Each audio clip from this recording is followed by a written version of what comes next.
Welcome back to Elegance and Beauty. Today I'm going to show you some tips and tricks for transforming yourself into a zombie using common household items. Here's what I used. A loose setting powder in a really light color. Make sure it's not shimmery unless you're going for that whole Twilight look. A cream blue shadow, a bright red lipstick, a brown red lipstick, the lightest foundation I can find, a glue stick, lots of sponges, Q-tips, small spatulas, and a palette you can use, a paper plate, butter knife, whatever, a matte gray shadow and a matte black shadow, lip liner, and of course some fake blood. And now I'm going to show you really quickly how I made the fake blood. So I used about 2 tablespoons of maple syrup, put it into a small bowl. I added in a few drops of a red food coloring, and then of course just stir all that up. Now this is going to create a bright red blood look, and I want it to be a bit more realistic, so I added in a drop of blue, and once again stirring all of that up, and it's going to transform into this darker, more realistic blood red color. The consistency is really good for what we're going to be doing today, and if you happen to taste some, it's, not too bad because it's mainly maple syrup. Alright, so let's make ourselves a zombie, shall we? Alright, so here is my subject. It is my husband, Matthew, and I'm going to put on some foundation using just the lightest color that I had on hand and a triangle sponge. Now, for me, my foundation was a little bit sheer, so I had to build it up a little bit to get the right color. So if you need to do that, go right ahead and make sure you get them as pale as you can. You also want to make sure you put the foundation over their lips because that's going to really help with the dead look, and it's going to be a bit easier if your subject doesn't have stubble like mine does, but what you gonna do? Alright, so now I'm going to set that using some loose powder. This again is in the lightest color I could find. It's going to help make them look a bit more pale. I'm putting it on really thick too because I'm not going for nice, smooth, pretty skin since, it's the undead. I want his skin to look a bit dried and gross, and it's going to keep everything in place when he's, doing zombie stuff. Alright, so now what I'm putting on his face right here is a mixture of glue from the glue stick and a bit of foundation. This is what you'd normally use liquid latex for, but I know not a lot of people have that just kind of sitting around their house, so this is my solution to that. I use the spatula at first to put it on, but then I'm kind of using my finger and the warmth from my body to help manipulate the glue a little bit better. And I'm just kind of spreading that out here, and then I'm taking my sponge and blending out all the edges into his skin to help incorporate it a little bit better. Now, as you can tell, I didn't get the coloring down exactly the way I wanted it to, and there'll be a little bit more on that later, but the concept really does work. So even though my coloring is not great, you can use the technique, and if you get your coloring right, it'll work out really nicely and look really realistic and, gross. So I'm also kind of spreading this glue foundation mixture into his skin because, again, it just kind of helps make it look like he has dry, gross skin, and I really like the way it made the texture look, so I'm just putting it anywhere I can. Now I'm going to take my little spatula thingy and make a bit of a valley in the middle of this glue. Again, the same way that you would with liquid latex. This is going to help make it look like he has a little gouge out of his face, like he got, attacked by another zombie, or I don't know, whatever happens to zombies. I've never quite understood that. Alright, so now I'm taking my red lipstick. You can also use any bright red cream product, and I'm putting this into the very center. You do want it to be cream because you want it to look kind of wet, and you want to keep it texturized. You're not trying to get it really nice and smooth. And then using a Q-tip, a nice pointed Q-tip, I'm going around the outside with the darker red color. And again, this is going to kind of look like the more dried part of the blood and just help it look really nice and gross. Now, to do a bit of contouring, make him look like his, cheekbones are coming in a bit and whatnot, I'm going to use a gray color instead of a brown because, I want him to look like he has that gray cast to his skin, like he's ill, dead, dead. I'm also going to put this all over his forehead. It's also going to help make him look dirty. You can use a brown if you want to, but I don't know. I wanted it to look like the dirt had been there way too long. He's been around. He's been through smoke and explosions, or again, whatever happens to zombies. I don't know. So, yep, putting this all over his skin.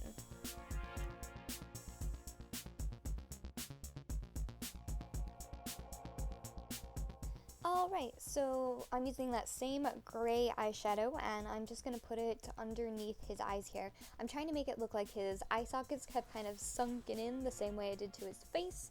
So I'm going to go over where you would naturally have really dark circles underneath your eyes and just kind of put that on right underneath using a big eyeshadow brush. And then I'm going to do the same thing on his upper eyelid. And as you can see, his eyes start to look sunken in, and like he doesn't really sleep because he's a zombie. And I don't know if zombies sleep. I'm not sure, but you get the point.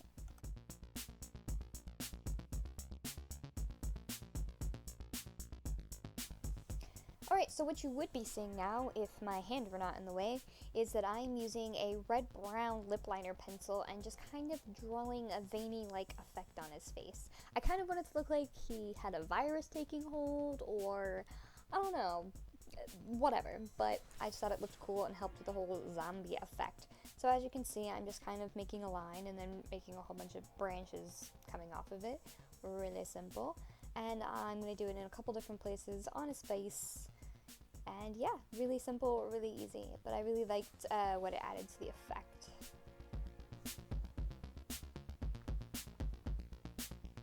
And then, because it's supposed to look like it's underneath the skin, obviously, I'm going to take more of that loose setting powder and blot it over the top. I'm also kind of, as you can see, kind of smudging it out a little bit, because I don't want it to be really bright or anything like that. I want it to be kind of dulled and light and like it's underneath the skin again.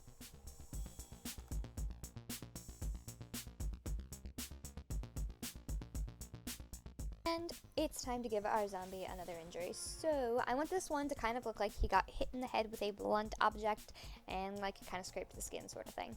So I'm going to start off by using my bright red lipstick again, and I just have a little small spatula and I'm smudging that out. Again, you want to keep it texturized, you want it to look wet, and then I'm going to go around the outside of that using just a little lip brush and the darker red color. Now I'm going to go in with my finger at this point. You can use either a different makeup brush or sponge or something, but I liked the way it looked with my finger doing it, and I'm just going to kind of smudge that out. It's going to help it look really imperfect and help it look bruised.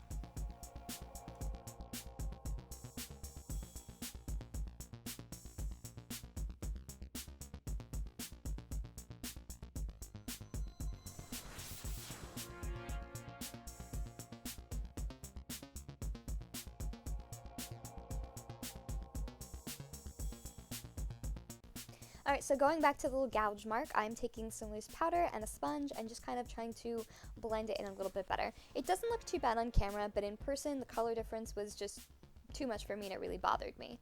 So while I'm blending it out here, and as you can see, it does look like he has a chunk of skin missing there, so the glue technique does work just as well as liquid latex. I think I took that off and redid the bruise the same way as I did on his forehead. Doesn't look as good. Kind of wish I would have kept it the other way, but what you gonna do? So here I'm just kind of going back in and making his eye sockets look a bit more sunken in, using that same gray eyeshadow, and I'm bringing it in a bit further towards his nose, which creates a little bit more depth with the eye sockets. Again, makes him look like he's been dead a little bit longer than it did before, because I think that's fun. And then I'm actually also taking a black and going in there and really defining that inner corner area.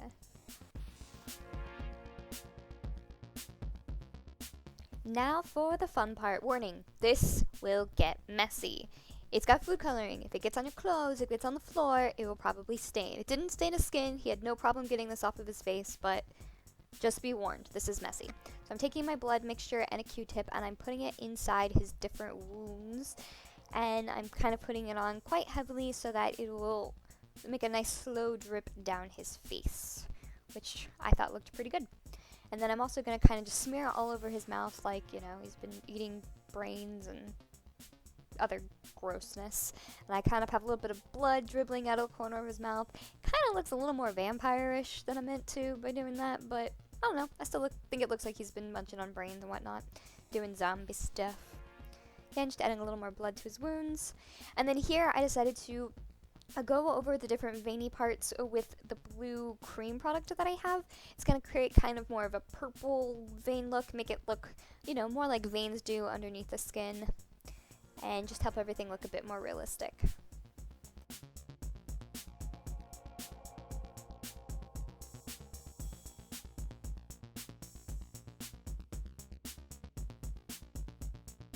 The last thing that I decided to do was just to kind of powder out his eyebrows a little bit. I thought with them being as dark as they did, it kind of took away from the whole paled out feature I was going for. So just to make those a little bit lighter, I think it helped, make them look a little bit more like the undead walking around.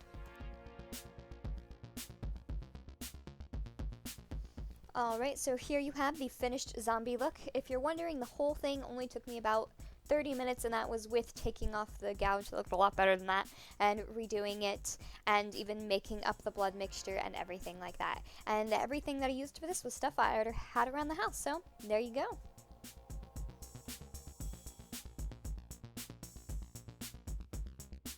Okay.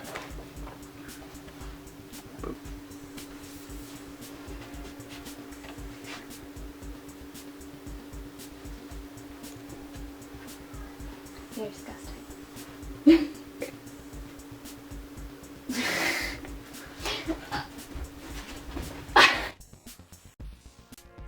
Thanks for watching, guys, and I hope you use some of these tricks next time you want to be a zombie. A special thank you to my awesome husband, Matthew. Check out his YouTube channel, which is Fireteam Blue, and you can see some awesome airsoft videos. I'll see you guys in my next video.